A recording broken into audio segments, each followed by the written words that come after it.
Reggie. Reggie's a veggie. Welcome to the St Canard Files, a Darkwing Duck podcast. I'm your host, Mike Russo, and we have a very special episode for you today. It came to mine and Will Santana's attention that we've been a little unfair to Bushroot lately. When we did the episodes where we rated Negaduck, Quackerjack, and Megavolt, we gave them 5 gas gun canisters. Both of us did. When we did Dry Hard, we had a few special guests come on to rate Liquidator, and they rated him 5 gas gun canisters. And we realized poor Bushroot is the only member of the Fearsome Five who did not get 5 gas gun canisters. And while that is very, it suits Bushroot for being a friendless loser, we figured, we have to give poor Bushy his due. So we decided to bring in one of the creators of Bushroot, Jim Peterson. Welcome, Jim. Thanks, Mike. Great to be back again. Yes, our listeners who have not caught up with all of our episodes, we had Jim on several months back because him and his writing partners, John Banky and Rob Humphrey, they wrote Ghoul of My Dreams. So Jim's already been on the podcast. Jim also recorded an interview with us for Will's virtual panel. So we figured to have Jim on so we could talk a little bit about Bushroot tonight. Okay, great. So welcome back. It's great to have you on again. Yeah, great to be back. As I have mentioned in several places, Reggie Bushroot is like a child of mine. So I mean, there's many creators.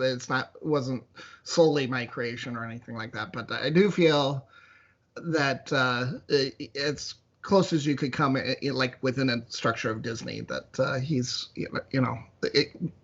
a part of me, I guess you would say. I guess no one writer could claim ownership to any of these type of characters, huh? Oh no, yeah, it's always like a back and forth thing. Although I still remember, I remember the exact location where I was when I came up with what would have been the idea of him, but he didn't have his name yet or anything like that. He was just kind of like a hapless farmer gone nuts doing genetic experimentation on his corn plants. And the episode was going to be called, the way we pitched it was The Corn Stalks at Midnight was going to be the title. And, that was such a funny title. And his name was going to be Bib Overall. Later, like The Incredibles, kind of similar to, The Underminer, along those lines. Kind of name was funny for an episode, but definitely couldn't have stuck. Yeah, probably wouldn't have stuck around then. So, Tad, John, Rob, and I, came from essentially farming country. We were city folks, but particularly John, he lives in he came from a really small town in Illinois. So, and had actually gone out and detasseled corn and stuff as summer jobs. So, and just prior to moving out to California, we had also done some work for John Deere, where we actually did like a silent movie for John Deere that they would show during their conventions, where I'm a farmer hitchhiking with a cow because my cow trailer has broken down. So it was probably, kind of feeding in, all that stuff, farm character. Gotta write what controls, controls plants, and stuff like that. And we had just met, I don't think we had even just met Tad yet. And I'm a little, that part I don't remember. But anyway, I was walking to the grocery store from our apartment we actually lived on Alameda at that time, where the main Disney studio is. We lived a couple miles up from that, up towards the Verdugo Mountains. Just in, most of Alameda is in Burbank, but we actually lived in Glendale, just on the other side of Glen Oaks. So I was walking from my apartment down to the local Ralph's and dodging the big, they had like palmetto bugs, which are like the giant cockroaches and stuff like that. Ah, yes. But I was alongside this. There was a very rundown restaurant kind of thing that was between us, and I was near a palm tree, and that's when I don't know it's just where I was like, oh, okay, yeah, and this guy, this just started the chain of events, so it's kind of cool, 30 years later to go, okay, that's where his genesis essentially, started. And we pitched three premises at the same time, and the two got bought. So the one became the Ammonia Pine episode. And that was your first one, right? That was that was the first one. I can't remember. That was like third or fourth in production order. I know that one was a super early one. Right. I can't remember why Ted picked that one for us to do first of the two. I think because we were still working on what eventually became Bushroot. He right away changed his name to Bushroot. It was Philip Bushroot at first, and made him a scientist. And then we so that was Tad. That was Tad. I think, although he said, yeah, okay, let's do. We want to do scientist. It was like, oh, that's cool. Although I think our thought was, has that been done too much? But it hadn't really been done. None of the other villains had taken shape yet, so it didn't. Right. He said, okay, well, we'll stay away from that kind of with everybody else. So he's the scientist who turns villainous. We'll just make the rest of them totally insane. Right? Yeah, pretty much. So, and then, but the sense that I had for him of being, I don't know, socially awkward and like a thinker, nerdy kind of guy. I mean, that all kind of still melded into, into his, the vision of him and stuff. Right. The line that you quoted is why his name was Reginald. Changed his name back to Reginald, because I thought of, when Dr. Gary and Larson are teasing him, that it would be great for him to call him Reggie. Reggie. That's a stroke of brilliance. Yeah. So like seriously, even in the episode, the score goes wah wah wah wah wah wah. It's that again. Yeah. That was just a perfect decision. Yeah. It's so. Who came up with all the other original characters in the episode? Rhododendron, Dean Titeville, Gary Larson. I mean, Ted definitely wanted them to be named Gary and Larson after the Farsight creator, which was he thought of and made them very consciously their designs mimic Farsight designs. Wouldn't be the last time on Darkwing. Oh no! Like what's the name Twin of Beaks? Twin Beaks, where the cow comes and is from Planet Larson on the far side of the galaxy. That's right. Yeah. So it it was I mean, we had a lot of influences going into Darkwing, but that was probably the one that then that was coming out on a weekly basis at least. Like, you gotta see the newest Far Side like every week, pretty much. Shit, well, that and Calvin and Hobbes. Oh yeah, definitely. Yeah, we were all like huge Calvin and Hobbes, and in Bloom County back then too was really funny. Now, what a lot of people like to do is try to find equivalents in Batman's Rogues Gallery to the Darkwing villains. Was Poison Ivy ever an inspiration for Bushroot?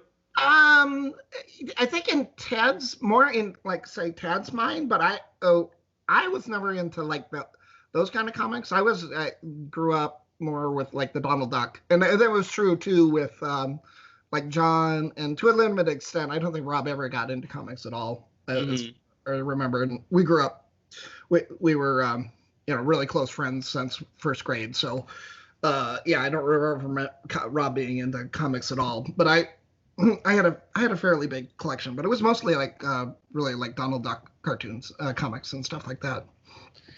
By the time you started writing the episode, was there anything that you tried to put into the episode that didn't quite make it in? Anything that got deleted? Because I know we talked about scenes that were supposed to be in Ghoul of My Dreams and never made it. Right. Additional sleepwalking scenes you never got around to finishing in the episode. Anything like that in Beauty and the Beat? Any scenes that there is. I don't know what state. Some of them made it into the final script and even to the recording. Because you sent me recently. I've seen the storyboard and the script, and it's very close to what's on screen. Yeah.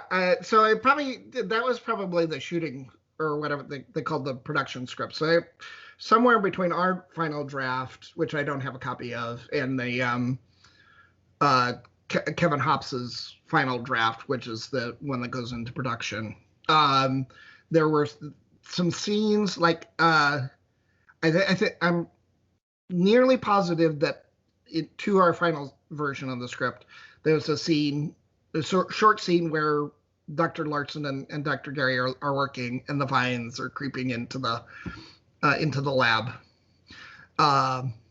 And I know I wrote like this really long soliloquy for Bushroot, where I walked him through like all the mental steps from being, I'm the Dr. Dolittle of the plant world, where he's like very positive about this, to twisting it to where he essentially contemplates murder. So within 15 seconds. Right. But it in the first version, it was about a page of dialogue, which, is just watching a character talk on screen. So Kevin rightly cut it down to, what's in there now. But I think, at least as I wrote that scene, I knew some of that survived as like sides, where when they had people audition for Bushroot, they read those lines and like, kind of got up into character. So it could have helped shape, the voice that Tino came up with, which I mean is fairly close to all his other voices, but it was perfect casting for him. It's Tino's voice. Yeah, right. Yeah. Whether he's Bushroot or Uncle Ted or all the other characters on Bonkers he's done, right? It's still Tino. Right. Or Mr. Grouper from Bubble Guppies for the younger audience out there. No, well, my little girl. Oh, that was one of her first favorite shows was Bubble Guppies, and the first time we saw it, me and my wife were like, "Hey, it's Bushroot, it's Tino." that's right. Rest in peace, Tino. Oh I know. I was very sad to hear his passing. We never made it to the. Oh no, we did. We went to the recording for It's a Wonderful Leaf, but not for Beauty and the Beat. But the first time I ever saw him was in the lobby of Disney TV Animation. They made him a sculpture of Bushroot, and he was picking it up, and it was like, I felt, I was like so proud. I haven't seen that one, but I've seen Michael Bell's Quacker Jack. Oh, okay, yeah. They were really. I wish I had one. Tad has a bunch of those on his shelves in his office. Yes, yeah. I've seen pictures. Yeah, so they're really cool. Artist model sculptures. Right. Yeah. Right. Exactly. So, yeah, but they made one for Tino of Bushroot, and that was great to see. So that he cared about enough about the character to. So I have definitely a couple of questions about this episode in particular. Going in, was there an intent to use Bushroot as an ongoing villain early on, or did that just come out after the episode was done? No, Tad definitely knew that he wanted to use him again. He didn't say specifically, where, what other scripts that he had in mind for him. Although, trying to think, we did start talking about the Christmas episode not too long after. By the time we had finished Dirty Money, Disney offered us a 5-script deal, and we. Okay, so that would include. Comic Book Capers, Ghoul of first, My Dreams. right. And then the next one was the Christmas episode. So we knew that we had started formula, we could kind of wanted to bring them back. And both Comic Book Capers and Ghoul were more given to us by Tad and Kevin Hopp's, stories that well, Carter Crocker, we worked with Carter on Comic Book Capers. So, but that was an outline that we had fleshed out into the script and stuff like that. But so yeah, we the Christmas episode was several months like pre-planning. We knew it was coming up, so that was our chance to reuse him. Well, before we move into that one, I do have, it's not a specific Bushroot question, but it's definitely a Beauty and the Beat question. Mm-hmm. Was there any concern going into the writing of that one that literally there's an entire act goes by and Darkwing's really not even in it? Yeah, yeah, definitely. That's why we came up with the Darkwing Files. The Darkwing Files. I knew it. Yeah, because that knew it. And that's sort of based on we in one of our film classes down at Southern Illinois University, we had a guest screenwriter come and do a residency with us, and he was the writer of a film called Naked City, which was served as the basis for Dragnet eventually. And that's the way that Naked City kind of opens up. There's a million stories in the city of New York, and and that's where I came up, got that idea, and so that we could intercut and stuff. Because the craziest thing is that one kicked off the first week of the Disney afternoon for that season. Yeah. And I mean, first of all, you got to have Bushroot up front. I mean, that's got to be an honor, the first one. Yeah. But it's also the episode. You got no Goslin. It's not going to any of the good studios, and you potentially might lose your audience by just not having Darkwing in it. Right. Yeah. I appreciate it now as an adult. As a kid, I was like, "Oh man!" But now I see. It's a great episode. But there must have been some worry then. I guess that's why you came up with the Darkwing Files. Well, yeah, and I don't know that he was originally planning, because I think it was a lot less. Even though we had started writing the script when it was still 00 Duck. Mm-hmm. I think we were only in outline stage at that point. So we didn't have to do the conversion like we did with Dirty Money. But if I may digress, one quick question. Did a lot in that script have to change after he was changed to Darkwing Duck, or it was just a situation of plugging in the names? It was mostly plugging in the names, but although there is a surviving gag from when he was a little more spy gadget kind of guy. Right. His buzzsaw cufflinks. I'm not sure that they ever get used again, but that was specifically like a James Bond, little gizmo.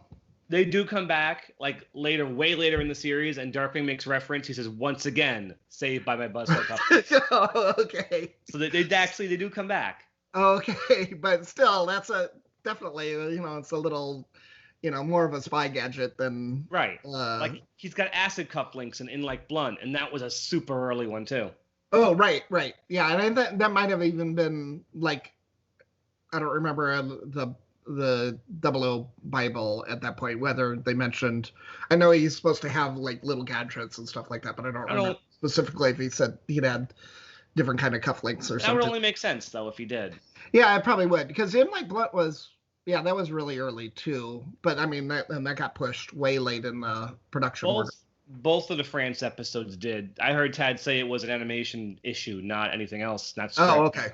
Yeah, because it's the two earliest episodes aired super late, and they were both France episodes. So I think it was a animation issue. Oh, probably, yeah. So now I want to jump over to the Christmas one. Oh, okay. I absolutely love this episode. Okay, yeah, I did too. It was, probably of the Darkwing episodes. Well, both Bushroot episodes are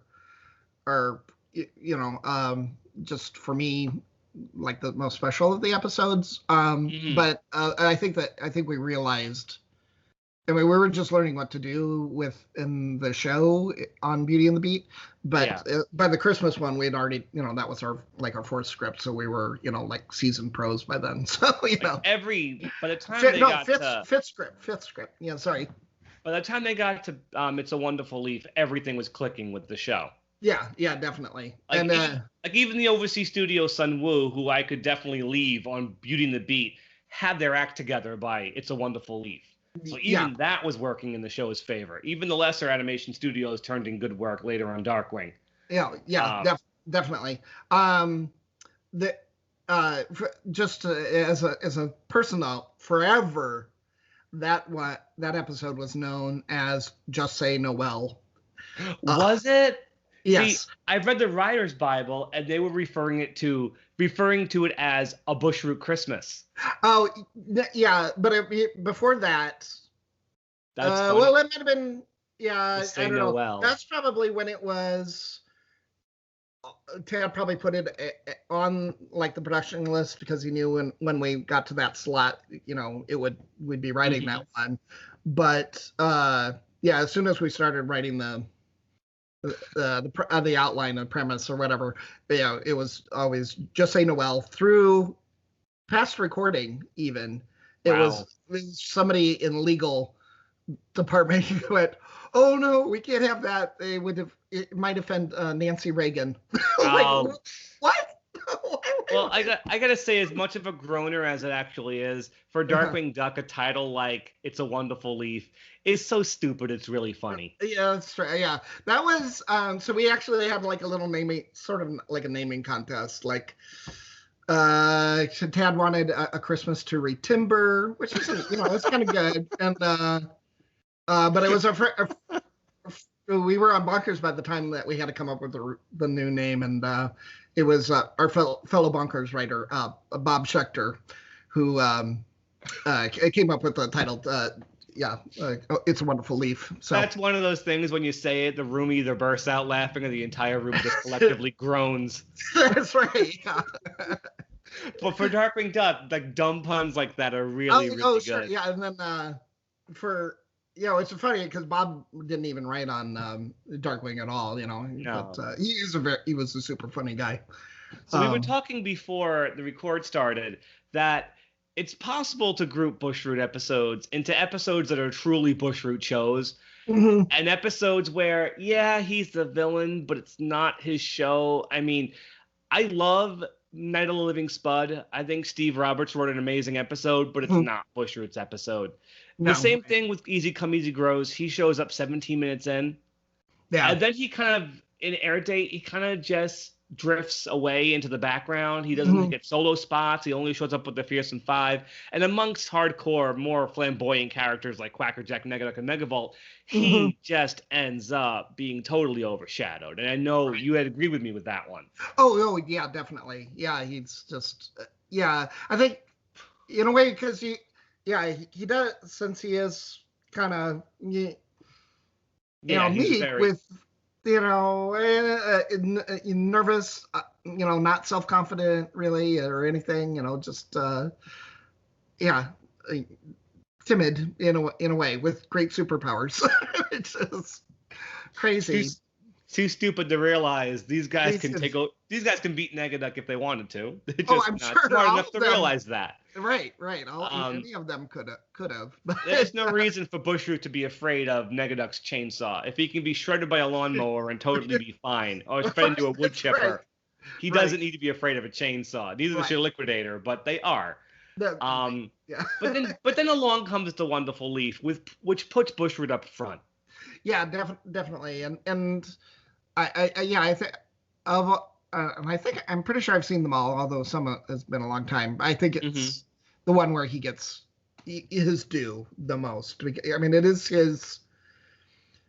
It encapsulates where he was in Beauty in the Beat. Where he's just he's trying to find his place in society, and society isn't. Here's what makes this episode so great and so funny and so perfect, Jim. he starts off as he is not the antagonist when this thing starts. Oh, no. He's just a poor guy who wants to do his Christmas shopping. Oh, you yes. totally sympathize with him. You totally feel for him. The entire town is just a bunch of jerks. Oh, yes. And the cynicism in this episode about Christmas is something I'd expect from The Simpsons, not Disney. Right. But this poor Bushroot is just, I mean, he doesn't deserve any of this. But the way he immediately turns and then spends the rest of the episode as a smug jackass the entire time. That's true. Like he goes from a nice guy to full Grinch in a matter of a few seconds. Right. Yeah. And I love it.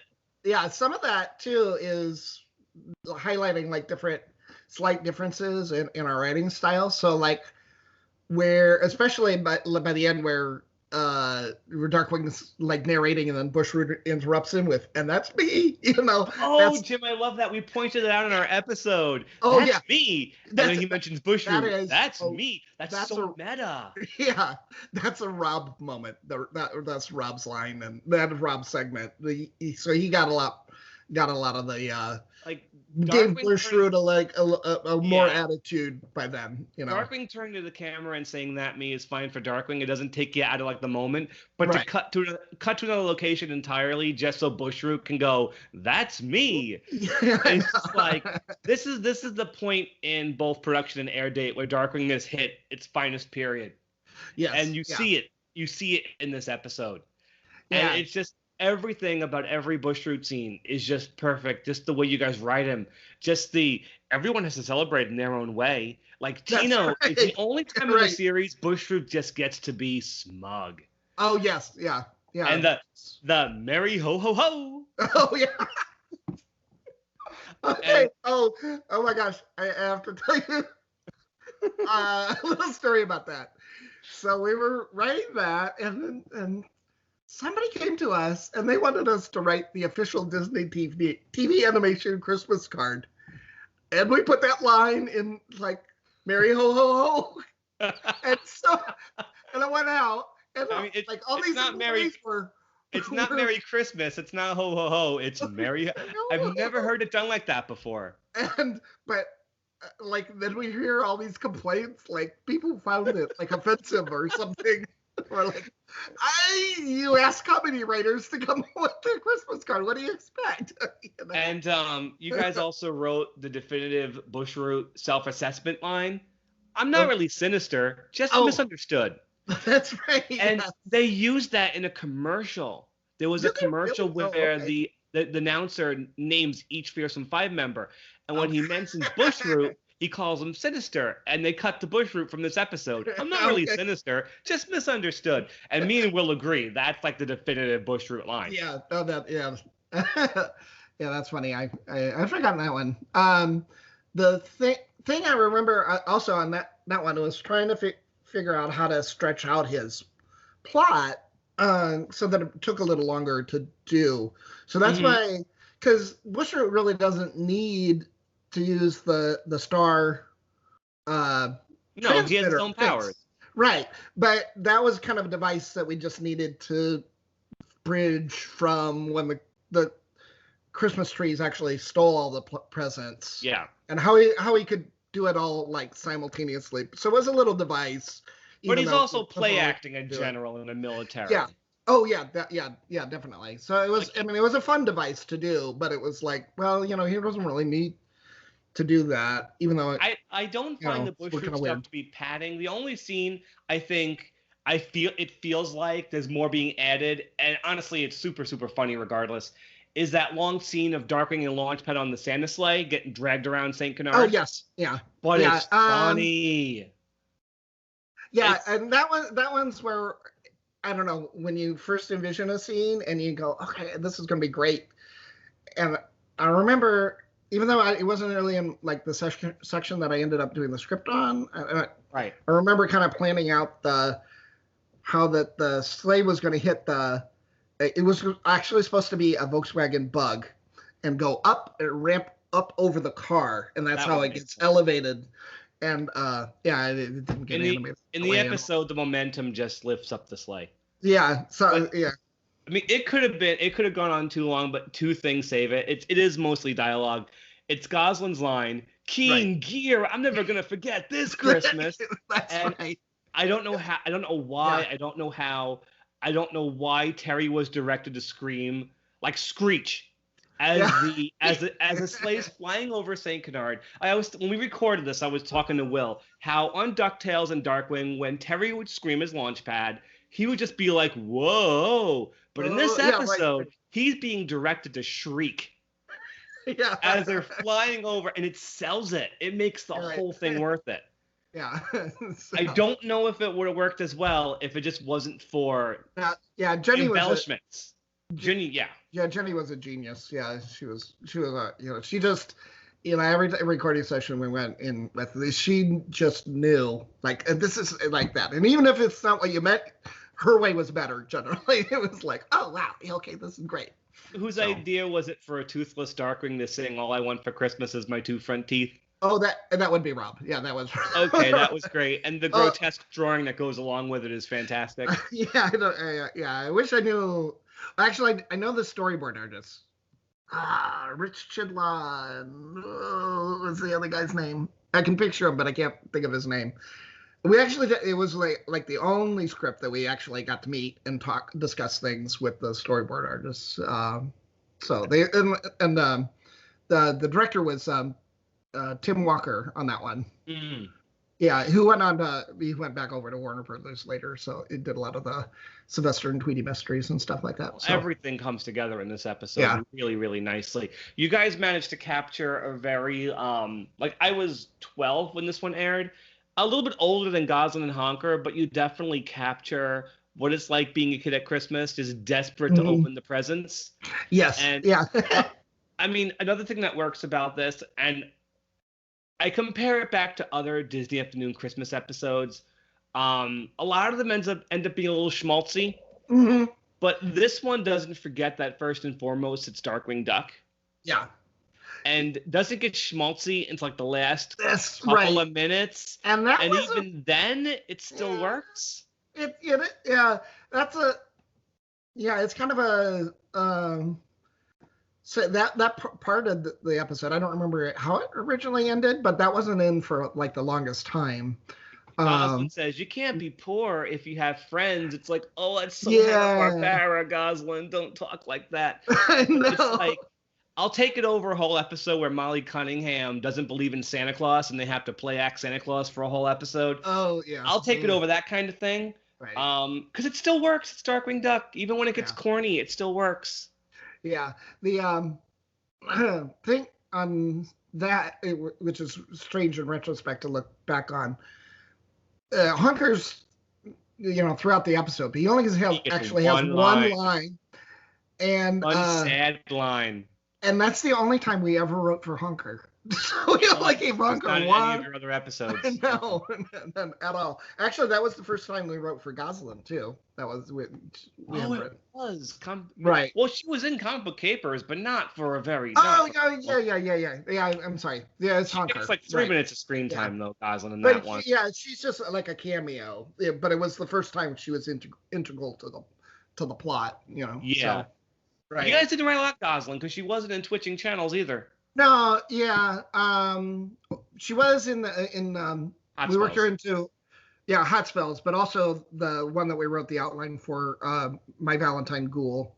Oh, you guys didn't stay on that one, right? Yeah. So we actually got, I'm pretty sure we got pulled on that one, and they gave it to Doug so that we could start on the.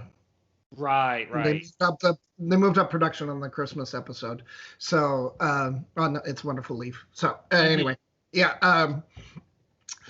but it's funny. I was going to mention Honker's lack of dialogue because early on in the show, a lot of the writers seemed to have problems with Honker. There was a couple of episodes where he either doesn't speak at all or doesn't speak till the end. Right. So this one comes super late in production, and I was surprised when I really realized that Honker had no dialogue. Yeah, I think it was later when we started seeing like some other people's shows come back, and like I got more of a sense like, oh, this is how you use him. Especially one of the ones that fairly early that came back, Battle of the Brain Tweezers. Kevin Campbell, Brian Swenlin episode. Right, yeah, and at the time I haven't seen that one in like forever, but I really loved that one. That was hilarious when it was like, oh, that's how you use, even though it's not him. I don't know. Honker does seem a little superfluous going in before you get the character. Right. He does not seem like he needs to be there. But the more other writers got a beat on him, the more he did work after a while. Right. But very early on, you saw writers not quite sure what to do with him. Right. Especially, probably the biggest one that comes to mind is the first Splatter Phoenix one, yes. Birth of Oblivion. Oh, that one's so fantastic. Yeah. Now, speaking of characters that no one knew what to do with, so your episode here is the last one with Tank Muddlefoot. Yes, and we didn't know that at the time. And we did want him. I mean, definitely in the mall scene. Where Bushroot's playing Laughing the candy cane. Yes. Since this episode is supposed to give Bushroot his due, when the Santa gets whacked and the trees part and he goes, ho, ho, ho. Like, he never gets to act like that. No. Never. In other episodes, like Twin Peaks, he's actually the good guy. And in all later episodes, he's just a friendless wimp who's so desperate for affection. Here, this is the closest he really gets to being evil. Oh, yeah. But he's loving it. Oh, he is. That's the thing. He's, I'm sorry. Back to Tank. Oh, no. Well, okay. So here's how this. Are there three? There's 3 scenes with him. There's the one where he's in the mall. He gets hit with the candy cane. And then he eats the gingerbread heads. Right. Okay. And then in the end, he gets his ass caught in a bear trap. Okay.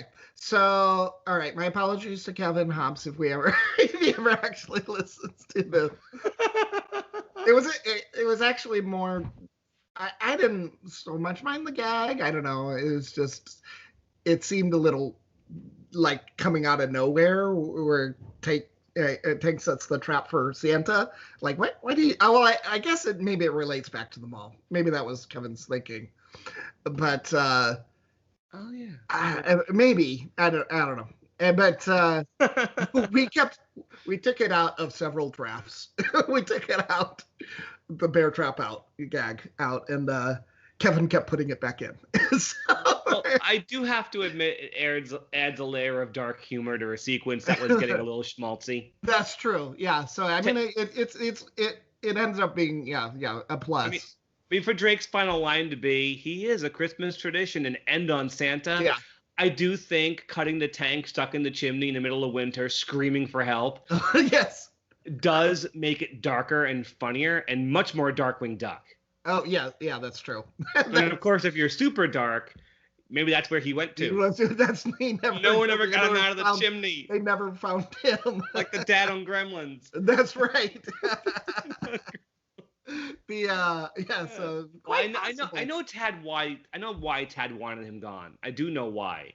Oh, but okay. If this had to be his last episode, I think I'm this pretty one. Sure. Yeah. Yeah, I think Tad just felt the conflict he presented wasn't necessary anymore. Right. Yeah. The Muddlefoots tend to get.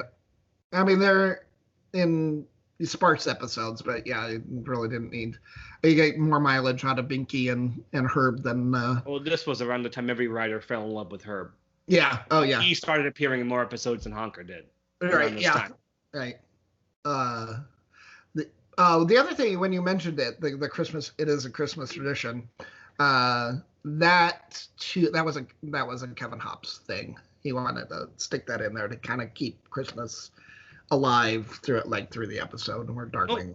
It also pays off that Drake kept saying Christmas tradition the entire episode. That's right, but I love Gosling's take on that. That's nice, where she goes, "You think Christmas tradition?" My dad's a Christmas cop. Yeah.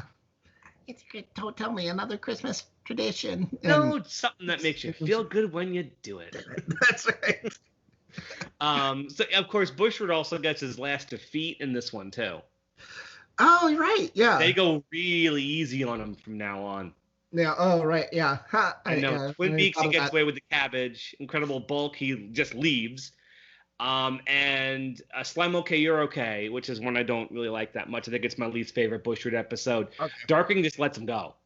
Yeah. Oh, yeah. Yeah. And Star is Scorned is out of canon completely. Yes. No. That. I gotta pick Tad's brain sometime on that episode. I want to know what he was thinking because that one is brilliant.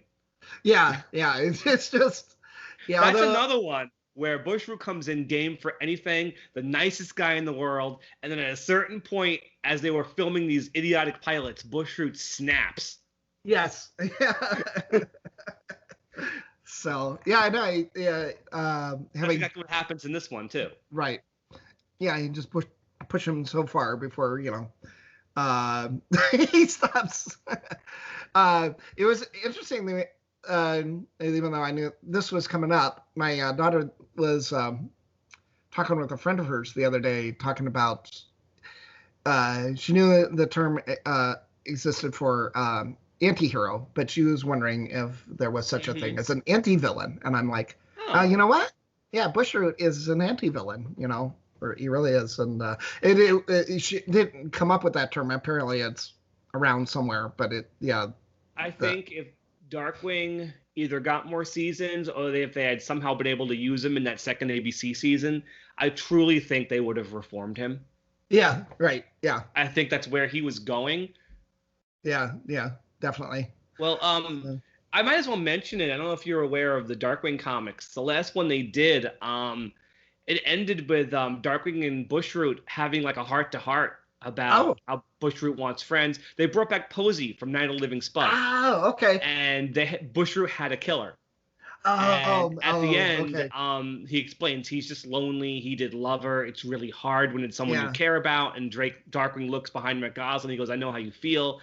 And they're sitting there watching the sunrise, and Bushroot goes, I'm still going to jail, right? And Darkwing's like, oh, yeah.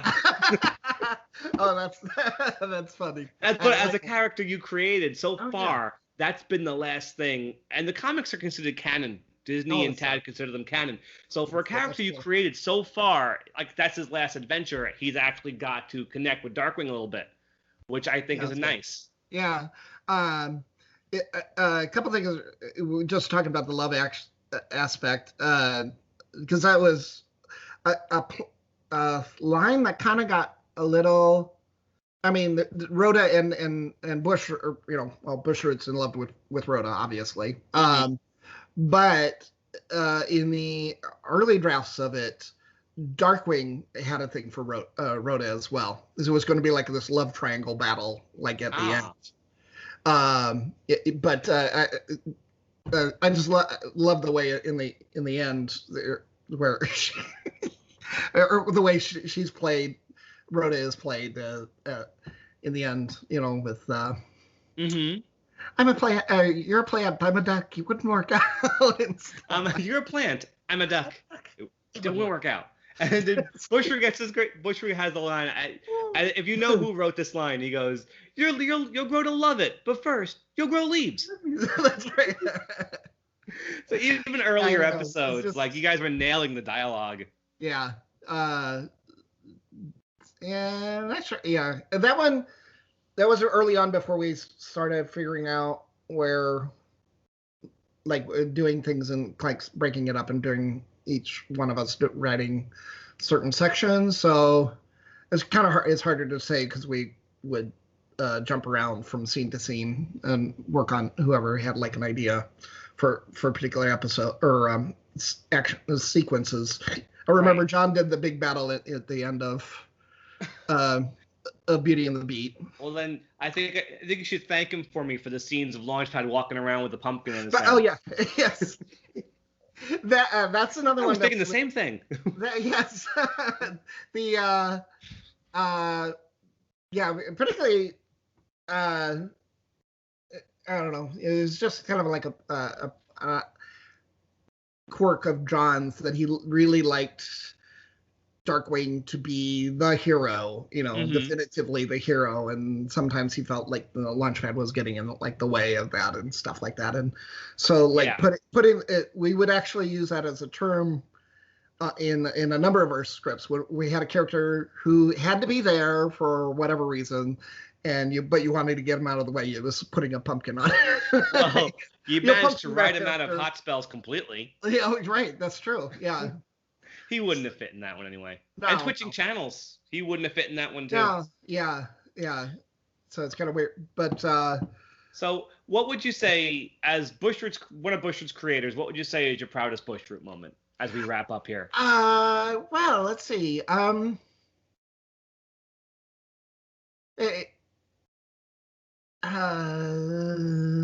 I put you on the spot. Yeah, I did. Yeah. Sorry.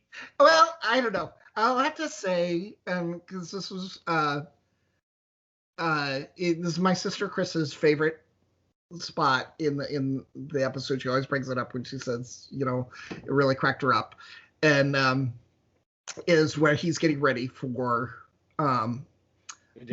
his date with Rhoda, and he gets a weed. Oh, a weed. Yeah. A weed. I don't know. It just,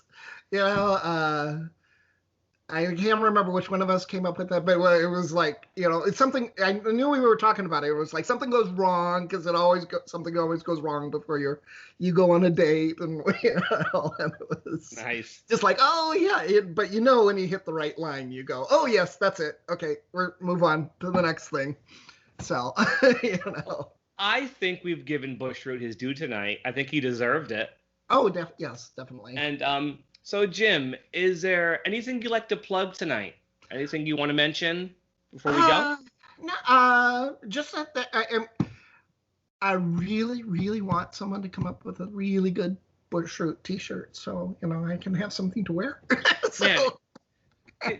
There needs to be just better Darkwing merchandise in general, man. Well, true, but and then hey, he had an but action figure, they did have one. But it was in a kid size, like right away. It was at Disneyland when Darkwing came out, and I haven't seen it since. But he is on a T-shirt. I bought it at Kohl's a few years ago. It was a Villain Group shop. He is on it. Okay, yeah, but this was a solo. They had a solo shirt at Disneyland when. Hey, there's an action figure of Bushroot. Quacker yes, Jack. Can't say that. That was really cool. I have mine. Yeah. Mine, it'd be fun to have a Funko version. I don't know how that would look, but it'd be I'll cool. have to wait and see. Yeah. So thank you for being on tonight, Jim. I really appreciate it. Oh, this was really fun. So thank you. You're welcome. And we are the St. Canard Files, a Darkwing Duck podcast. You can find us on all major podcast apps: Stitcher, Spotify, Google Play, iTunes, Amazon now. We're on Pocket Cast, Radio Public. You can speak into your Amazon Echo. It will play the latest episode for you there. We are on Pandora and iHeartRadio. I cannot believe we're on so many apps here. Also on YouTube. Every episode's on YouTube, as well as videos and of course our virtual panel. We also run a Zoom chat every Saturday night at 8 p.m. Eastern Standard Time. You can meet me, Will, and many of our friends. Jim, you were on one of those a few months back. Yeah, it was great. You told all of that day. What species was Ammonia Pine originally supposed to be? Oh yes, she was a cow. Blew our minds. So listeners, you heard it here first. As super quick little story. The reason I remember her as being a cow is her line was "Eat soap, duck," and Darkwing's line back to her was "Suck gas, cow." And then Ted changed it to evildoer, but I never thought that the line would actually stick. Oh, so that line started in Dirty Money. Oh yes, right. Oh, yep. So there we go. Okay, yep. Again, probably Suck heard it here first, folks. And then later we got angry letters where moms were hearing their children saying "suck ass." Oh Lord, it does sound a little bit like that, doesn't it? Yeah, suck ass, evildoer. Like, okay. Oh well. So once again, this was a blast. Okay. I love talking Darkwing with you, Jim. We will do it again sometime soon. Okay, great. Thank you. So, you're welcome. And everybody listening, have a great night and stay dangerous.